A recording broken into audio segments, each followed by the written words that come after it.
to things like the coronavirus were quickly discredited and silenced. The few scientists and journalists who knew better, who wanted to share their contrarian research, took to social media, where they were summarily demonized and banned. The very thought police would accept evidence or reason as justification. Truth has become man's foe. And I was once banned from YouTube for promoting the universal benefit of vaccines, because you just said vaccine and the thought police wanted to ban you for having the audacity to suggest we ought to think about them as opposed to just follow the government's mandate and be jabbed. Turns out the vaccines were counterproductive and accomplished nothing. The government was wrong. The scientists were wrong, although they don't apologize.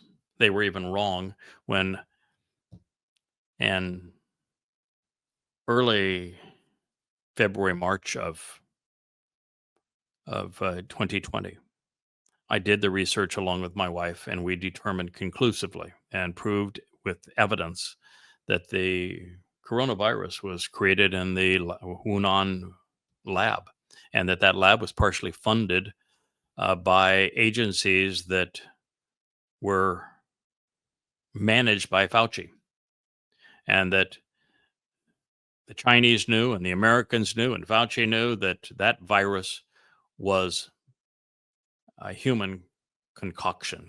They mixed bats together that had SARS, that had Ebola, that had HIV, and then they manufactured a trigger that such that it attached more effectively to a human host.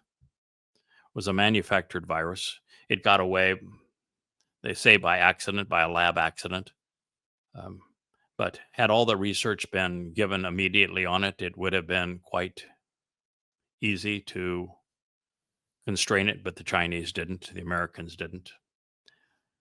And the media, scientific and political community worldwide, the United Nations, all lied. Since Karaf addresses this period of autumn leading to winter, and Coots speaks of spring leading to summer, we know that this torment will be year-round without intermission, but perhaps the most telling indication of it is found in the consecutive mood, which reveals that these living dead will be in this horrible situation because of the choices that they made.